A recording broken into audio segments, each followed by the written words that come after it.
In 1907, in the slums of Rome's San Lorenzo district, a remarkable woman opened the door to a small schoolhouse that would change how the world thinks about children forever. Dr. Maria Montessori had already broken barriers as Italy's first female physician, but her greatest revolution was yet to come. The building housed the city's poorest children, considered by society to be unteachable, unruly, destined for lives of poverty and ignorance. The child is not an empty vessel to be filled, but a natural source of love and learning. We must follow the child, for the child is the teacher who can teach us how to teach. What Dr. Montessori discovered in that humble Casa del Bambini would challenge every assumption about childhood, learning, and human potential.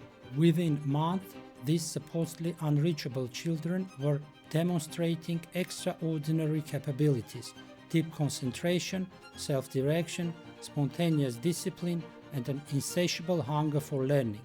Visitors from around the world flocked to witness what seemed impossible: children teaching themselves. Her revolutionary methods would spread across continents, inspiring millions of educators and transforming childhood education. The Montessori approach emphasized independence over compliance, intrinsic motivation over external rewards, and respect for children's natural development rhythms over adult-imposed curricula. But today, more than a century later, as we face unprecedented challenges in education, achievement gaps, declining academic performance, and rapidly changing technological demands, some researchers question whether Montessori's child-centered philosophy might actually be holding children back in crucial ways. Brain science is clear.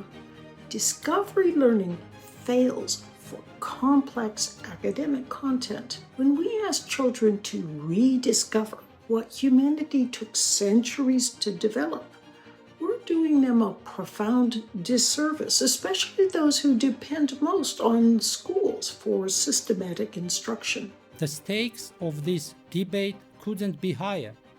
In an era where academic achievement gaps persist despite decades of reform efforts, and where children need increasingly sophisticated skills to participate in modern society, fundamental questions emerge. Should we trust children's natural learning instincts, or do we need more systematic intervention? Can respect for children's developmental needs coexist with ensuring they master essential academic skills? Today, on Conversations with the Great Dead, Maria Montessori meets modern learning science, presented by renowned researcher and educator Barbara Oakley. Can a century-old philosophy of child-centered education survive the scrutiny of contemporary neuroscience? Or do these approaches offer complementary insights that might transform how we understand learning itself? I am your host, Artashes Khurshudyan, and this is Conversations with the Great Dead.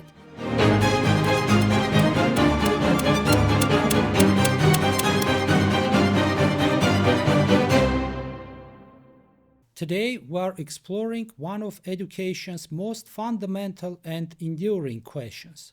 What is the true nature of childhood, and how should that understanding shape the way we educate young minds?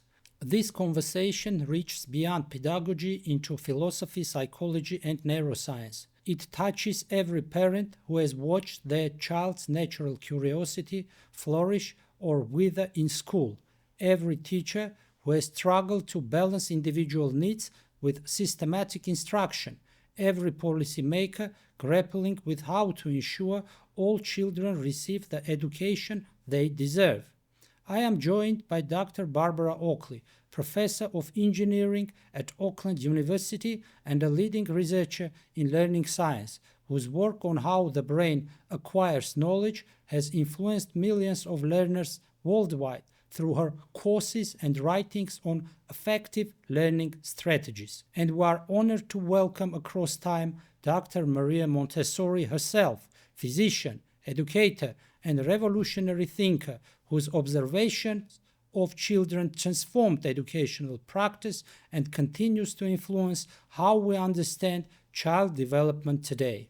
Dr. Montessori, when you first opened the Casa del Bambini in Rome's San Lorenzo district in 1907, you were working with children from society had essentially written off. What did you observe that fundamentally changed your understanding of childhood and learning? What I witnessed contradicted everything the adult world believed about children. These supposed problem children from the poorest families, when given the right environment and the freedom to choose their activities, revealed capabilities that seemed miraculous but were simply natural. I watched 3-year-olds work with intense concentration for hours, returning again and again to the same materials until they had satisfied some inner need for understanding. I saw children correct their own errors without adult intervention, help one another spontaneously, and develop what I came to call normalized behavior, not through external discipline, but through engagement with meaningful work. This concept of the normalized child is central to your philosophy. Can you help us understand what transformation you were observing? The normalized child has found their true nature, focused, peaceful, capable of sustained work chosen freely from their own inner direction. This is not the restless, chaotic creature that adults imagine children to be, but the revelation of the child's authentic self when their environmental conditions are right. Such children teach themselves through interaction with carefully prepared materials. They develop internal discipline, not obedience to adult commands, but self-regulation that comes from meaningful engagement with their world. Most remarkably, they develop what I came to understand as cosmic consciousness, an intuitive understanding of their place in the universe and their connection to all life. Barbara, as someone who has studied how learning actually occurs in the brain, what is your response to Dr. Montessori's observations about children's natural learning capacities? Do these descriptions align with what neuroscience tells us about how children acquire knowledge? I deeply respect Dr. Montessori's careful observations and her revolutionary recognition of children's capacity for concentration and self-direction. What she documented was groundbreaking for her time and remains valuable today. However, I think we need to be more precise about different types of learning and the neural mechanisms involved. What Dr. Montessori observed works beautifully. What developmental psychologists call biologically primary knowledge is where it's really of value. These are things that human children are, from an evolutionary perspective, prepared to learn naturally. That's a crucial distinction, Barbara. Can you elaborate on this difference between primary and secondary knowledge and why it matters for education? Certainly. Think about it from an evolutionary perspective. Human children are biologically prepared to acquire certain capabilities. Language develops naturally through exposure and social interaction. Children instinctively understand spatial relationships and basic social dynamics. They naturally explore cause and effect relationships in their physical environments.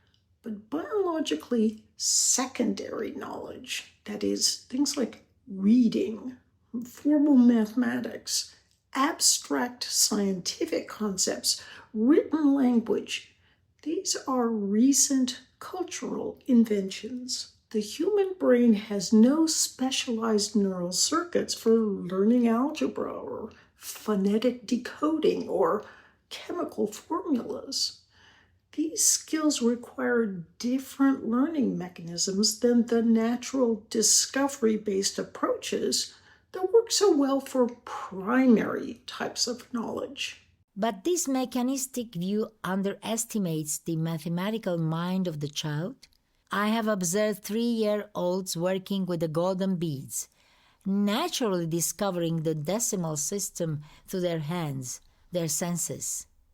When we provide concrete experiences that reveal abstract relationships, children absorb these concepts with the same ease they show in learning to walk or speak. Dr. Montessori, that raises fascinating questions about how abstract concepts can be made concrete for young learners. Can you give us more examples of how this works in practice? Consider the pink tower, 10 wooden cubes increasing in precise mathematical progression. The child builds and rebuilds, experiencing through their muscles the relationships between volumes.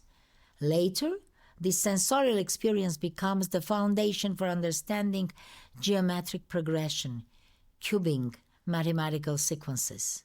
Or observe a child with the red rods experiencing length relationships through movement and manipulation. They are not learning about measurement abstractly. They are living the experience of measurement, creating neural pathways they will later support sophisticated mathematical thinking. I appreciate the multisensory engagement that Montessori materials provide. That aspect aligns well with what we know about memory formation and neural pathway development. But I'm concerned about the efficiency and effectiveness of this approach for complex academic skills. Here's the challenge.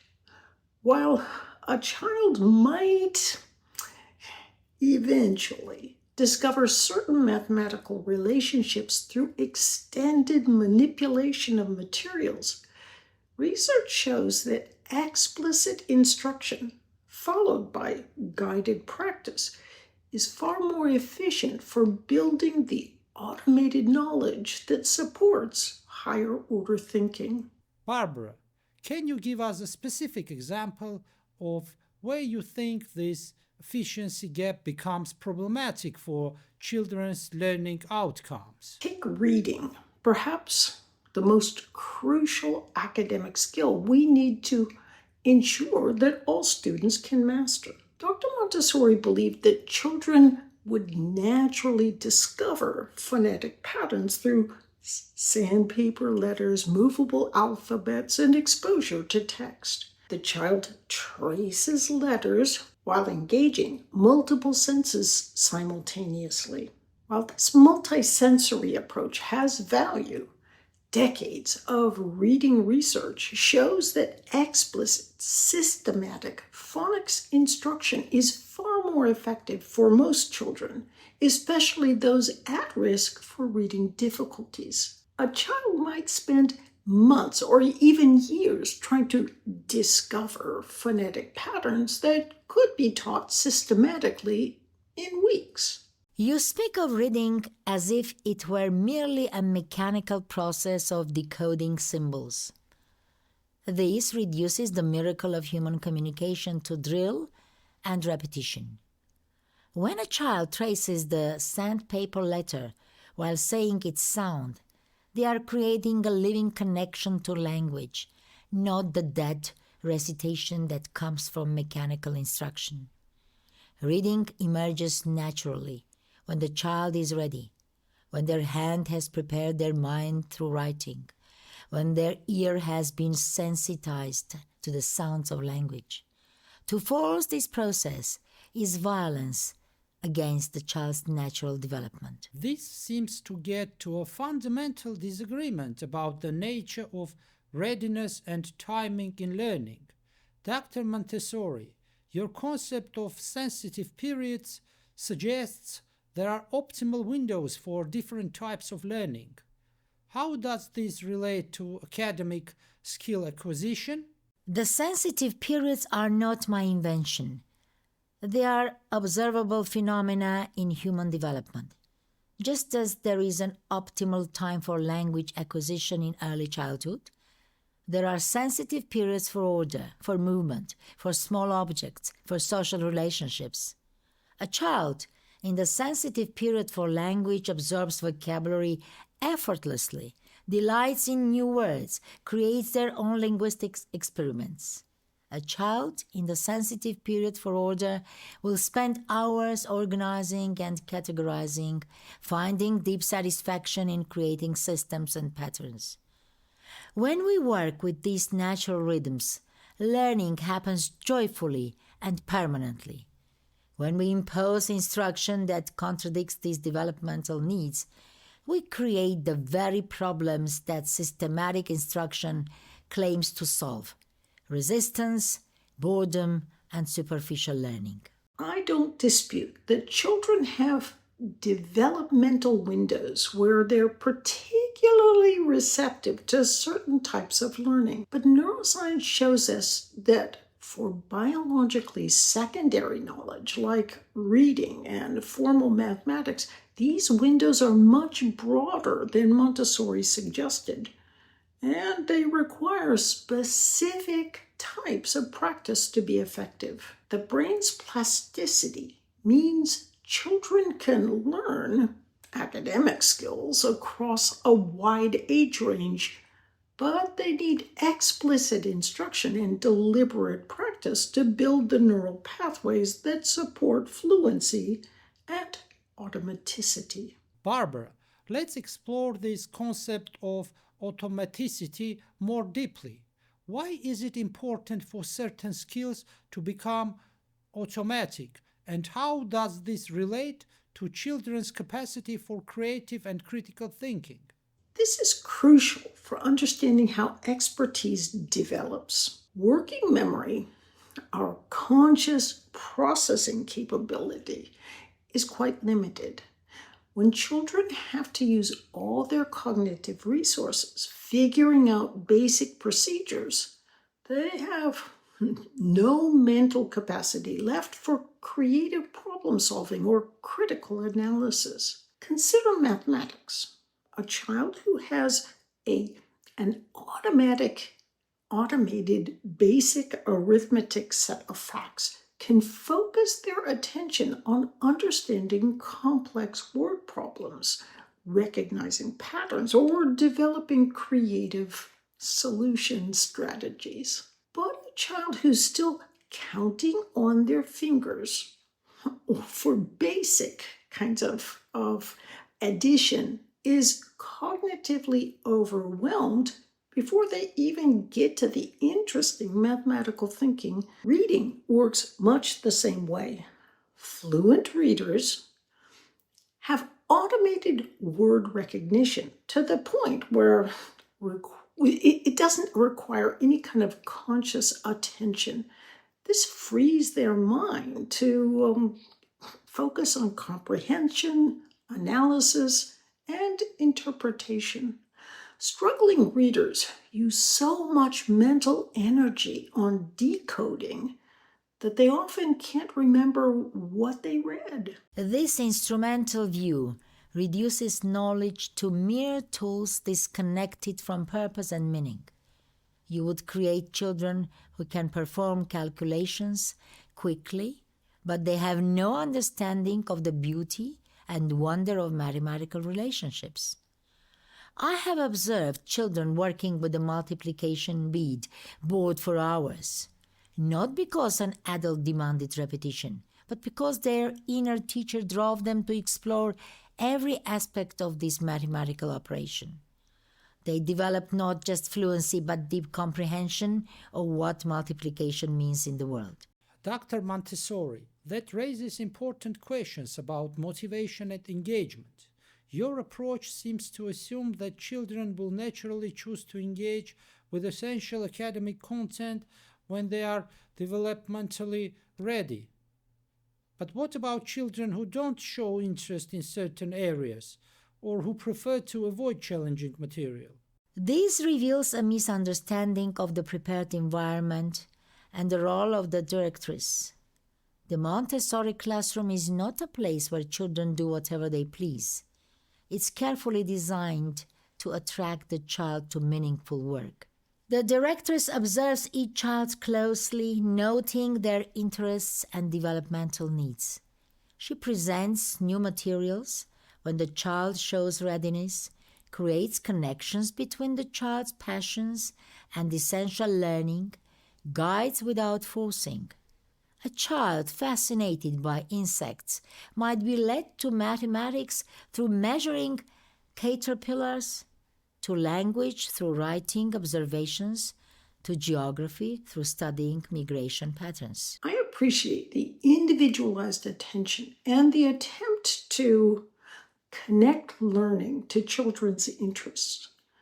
But this places enormous demands on teachers, and they still leave gaps in essential skills. Research on desirable difficulties shows that children often need to be gently pushed beyond their comfort zone in order to develop resilience and competence. When children only engage with material that immediately interests them, they may avoid the productive struggle that builds neural pathways and develops persistence. Sometimes the most caring thing we can do is provide structure and guidance that helps students tackle challenging material they might otherwise avoid. This tension between honoring children's interests and ensuring they encounter necessary challenges seems central to this debate. How do we balance respect for children's developmental needs with the reality that some learning requires sustained effort even when it is not immediately appealing? The key lies in understanding the difference between work and labor. When a child engages with materials that meet their developmental needs, even difficult work becomes joyful because it satisfies an inner hunger for growth. Labor, on the other hand, is activity imposed from without, disconnected from the child's natural development. The prepared environment creates conditions where challenging work becomes irresistible. The materials are beautiful, inviting, perfectly sized for small hands. Each activity isolates one concept while incorporating others, allowing the child to build understanding systematically while following their natural curiosity. Can you give us a concrete example of how this works? How might a Montessori environment guide a reluctant child toward essential learning without coercion? Imagine a child who seems uninterested in mathematics. The observant directress might notice this child's fascination with order and pattern. She might introduce the 100 chain golden beads linked in groups of 10, creating a beautiful, tactile representation of our decimal system. The child counts, arranges, discovers patterns, not because someone demands it, but because the material calls to something deep within them. Through this concrete experience, abstract mathematical concepts begin to form. The child has not learned about mathematics. They have lived mathematical relationships.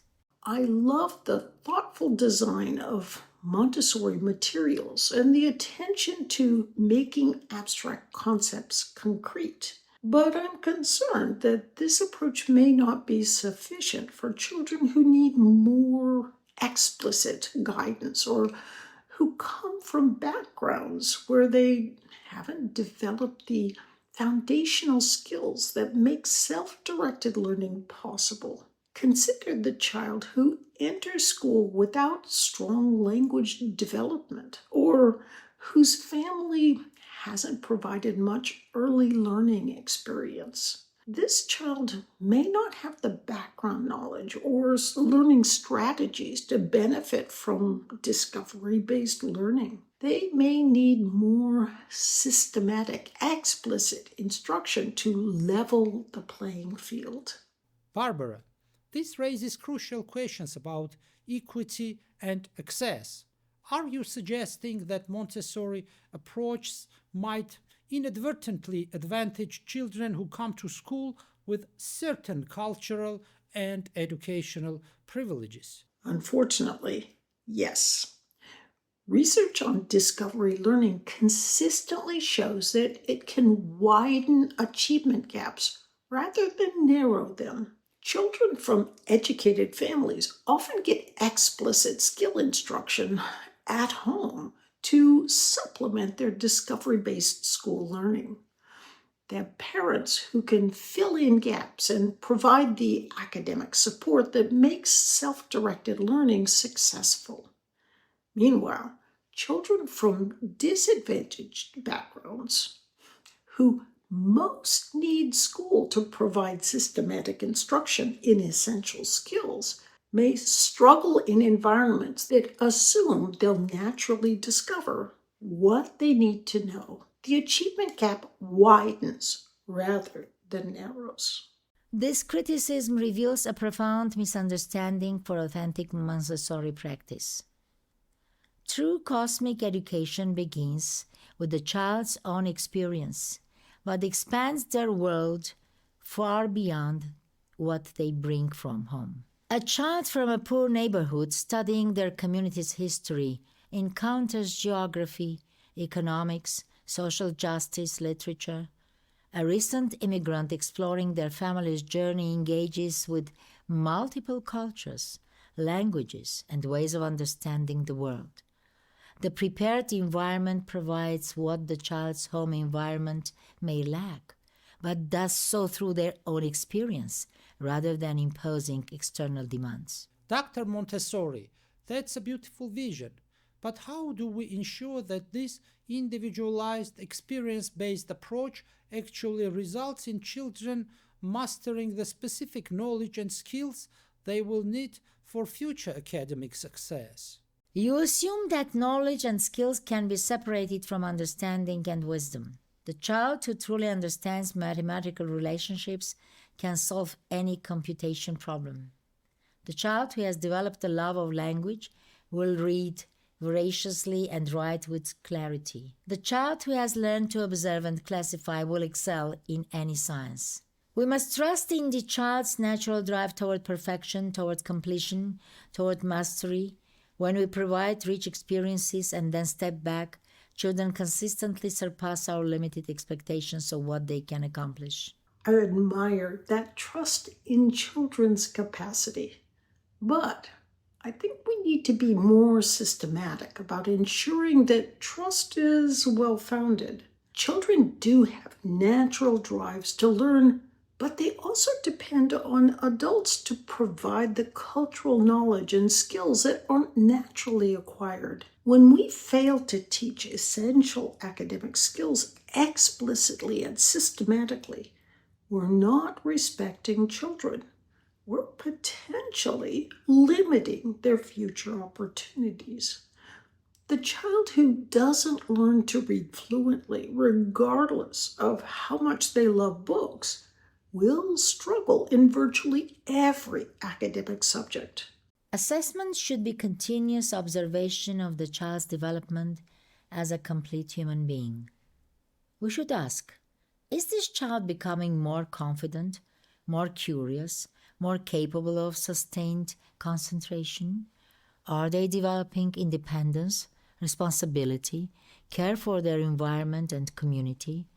Are they growing in their capacity to think, to question, to create? These qualities cannot be measured by standardized tests, which reveal nothing about the child's growth as a person. When we reduce education to test scores, we lose sight of what education should actually accomplish, the full development of human potential.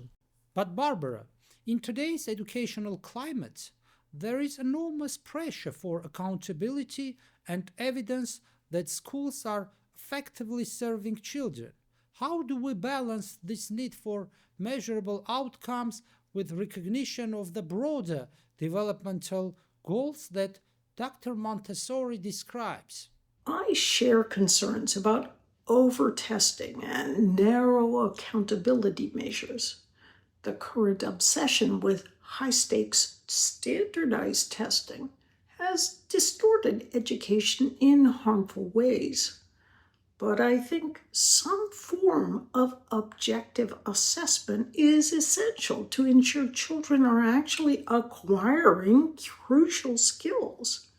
Without reliable measures, well-meaning educators can convince themselves that engaging activities are producing learning when children are actually falling behind in foundational areas. And we've seen this repeatedly in schools that adopted whole language reading approaches or discovery-based mathematics.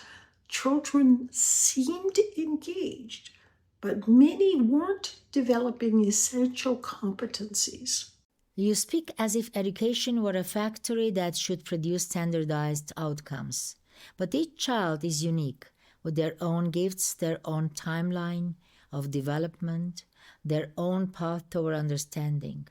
When we force all children into identical molds, we do violence to their individual nature and waste their particular genius. Dr. Montessori, how do you respond to parents or educators who worry that without systematic assessment, some children might not acquire essential skills like reading or mathematics that they will need for future academic success? The parent or teacher who truly observes the child will see clear evidence of their growth and learning. A child who has developed a love of language will naturally progress toward reading and writing. A child who has experienced mathematical relationships concretely will naturally move toward abstract mathematical thinking.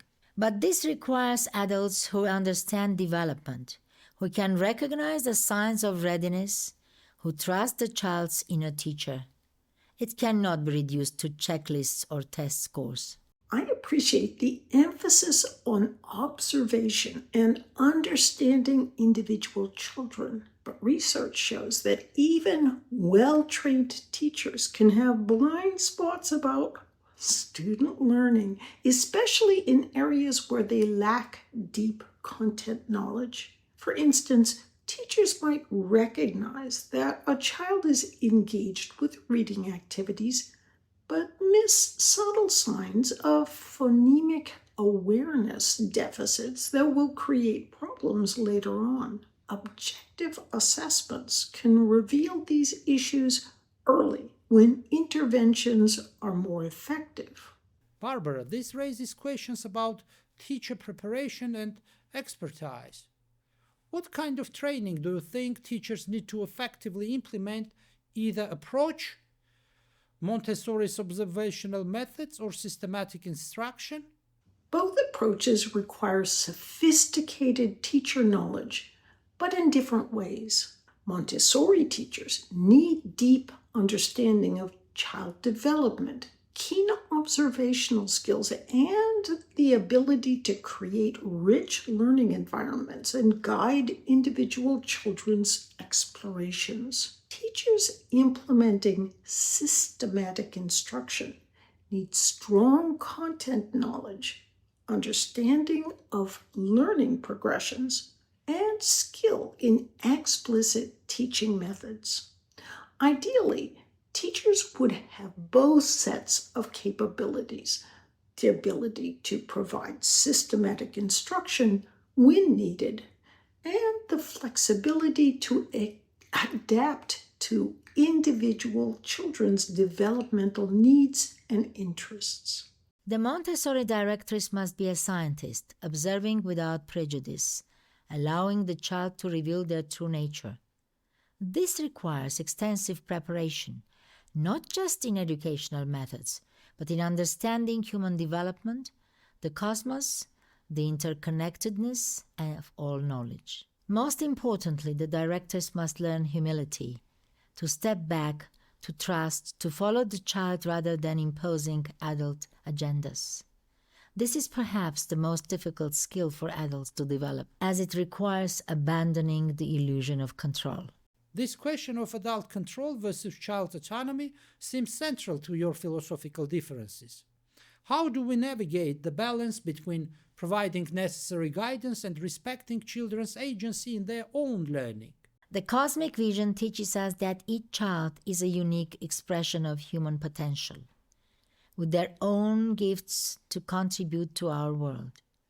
One child may be naturally drawn to mathematics, another to language, another to the care of living things. When we honor these individual differences, we see extraordinary development. But this does not mean chaos or lack of structure. The cosmic curriculum provides a framework, the story of the universe, the development of life, the emergence of human civilization, within which child can find their own path of exploration and understanding. I absolutely agree about honoring individual differences, but I think we need to be careful not to assume that early preferences necessarily reflect innate abilities or optimal learning paths. A child who initially struggles with mathematics might develop strong mathematical thinking with appropriate instruction and support. If we assume their early difficulty reflects the lack of mathematical ability, we might inadvertently limit their potential. Barbara, that raises important questions about how we interpret children's responses to different types of learning experiences. How do we distinguish between a child who isn't ready for certain content and a child who needs different instructional approaches? That's one of the most challenging aspects of teaching. Sometimes what appears to be developmental unreadiness is actually a need for a different instructional method or some kind of additional support with prerequisite skills. For example, a child who seems uninterested in reading might have underlying phonemic awareness difficulties that make reading frustrating and confusing. With systematic instruction, targeting those specific skills, the same child might develop a love of reading. The key is using multiple sources of information, observation, assessment, response to different types of instruction to understand each child's needs. But you assume that all children should develop in the same way, at the same pace, toward the same goals. This mechanistic view denies the wonder of human diversity. Some children are natural mathematicians, others are poets, others are builders or gardeners or musicians. When we force all children through identical curricula, we may help some while crushing the spirits of others.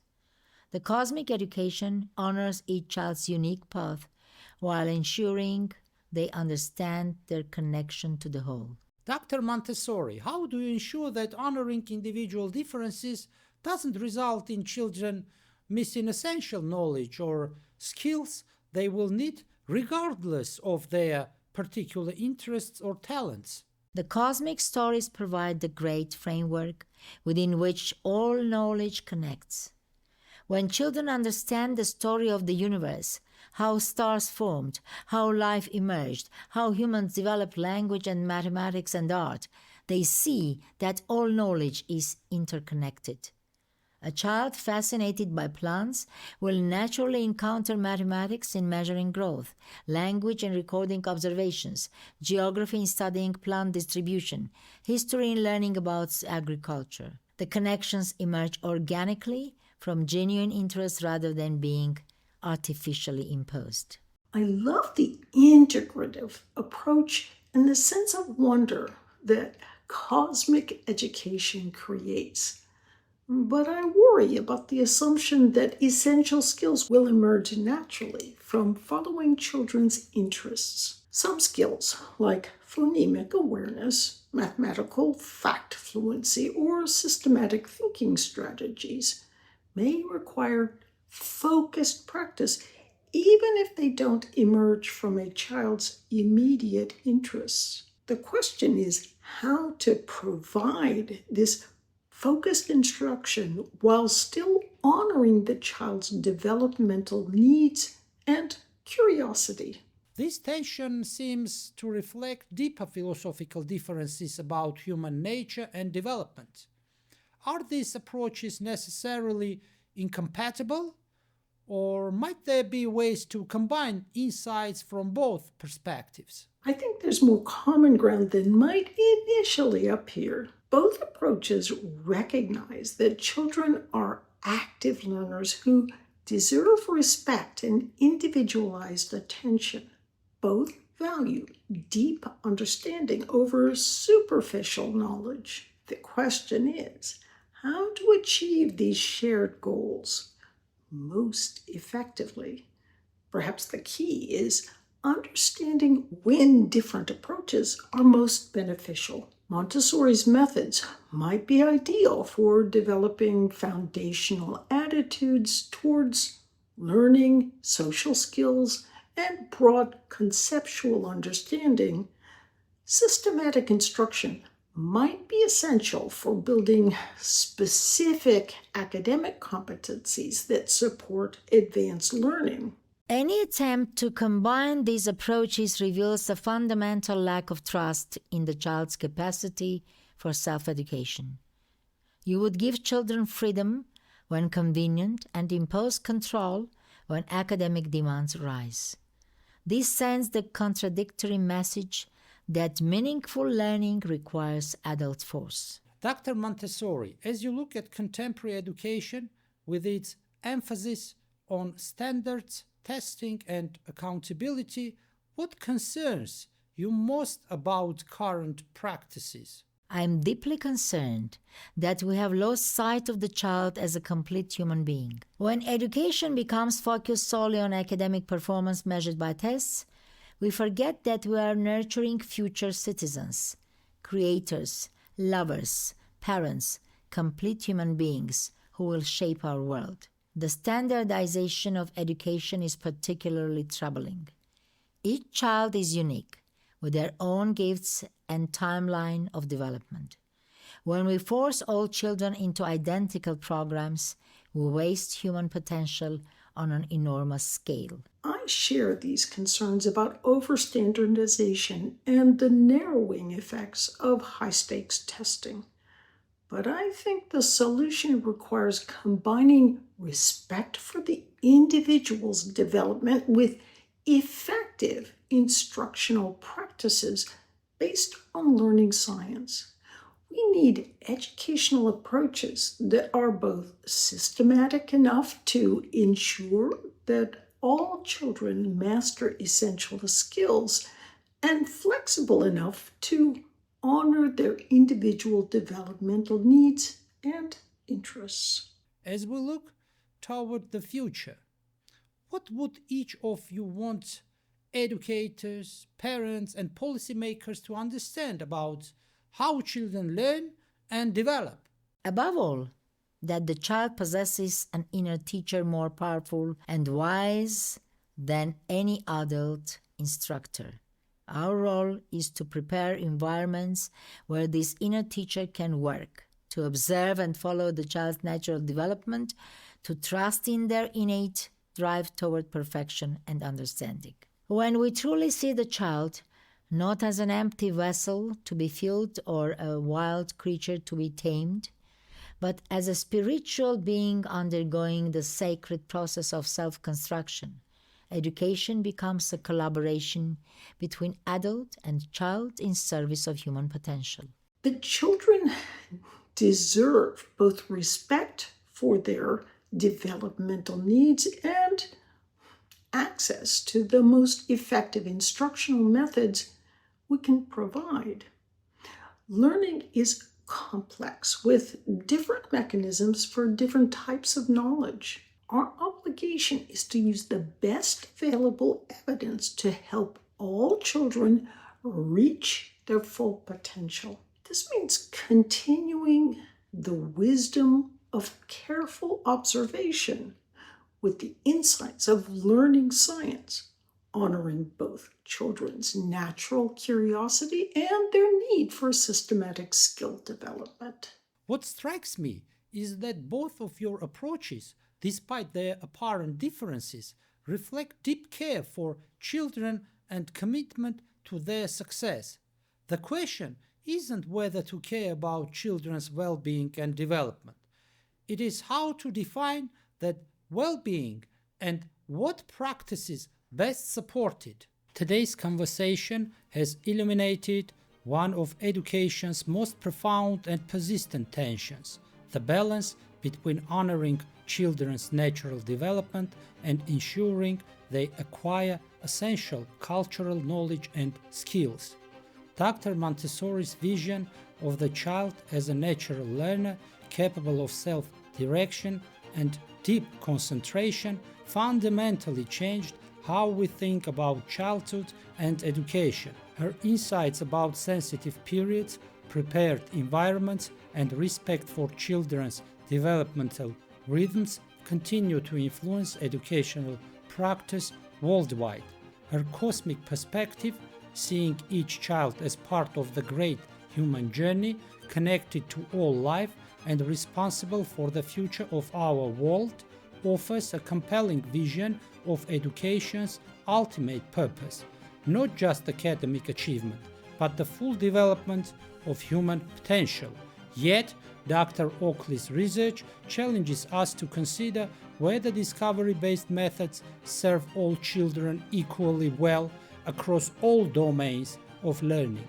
Her distinction between biologically primary and secondary knowledge provides a framework for understanding when natural learning processes are sufficient and when more systematic instruction may be necessary. Perhaps the deepest question raised in today's conversation isn't about methods or materials, but about trust. Trust in children's capacity for self-education versus trust in adult expertise to guide learning. Both perspectives offer valuable insights, and both reflect genuine concern for children's development and success. The stakes of this debate extend far beyond classroom pedagogy. In an era of global challenges requiring both individual excellence and collaborative problem solving, how we educate children shapes not just their personal futures, but the future of human civilization. As we move forward, the challenge may not be choosing between these approaches, but understanding how their insights might work together. How can we honor children's natural learning drives while ensuring they develop the cultural knowledge and academic skills they need? How can we respect individual developmental timelines while maintaining high expectations for all children? The conversation between child-centered and systematic approaches to education continues to evolve, informed by new research in neuroscience, psychology, and educational practice. What remains constant is our shared commitment to serving children well, to helping each child develop their unique potential while preparing them for meaningful participation in our complex world. The children in our schools today will inherit unprecedented challenges and opportunities. How we choose to educate them, whether we trust their natural wisdom, provide systematic instruction, or find ways to honor both, will shape the kind of world they create. Thank you for joining us for this exploration of childhood, learning, and human potential.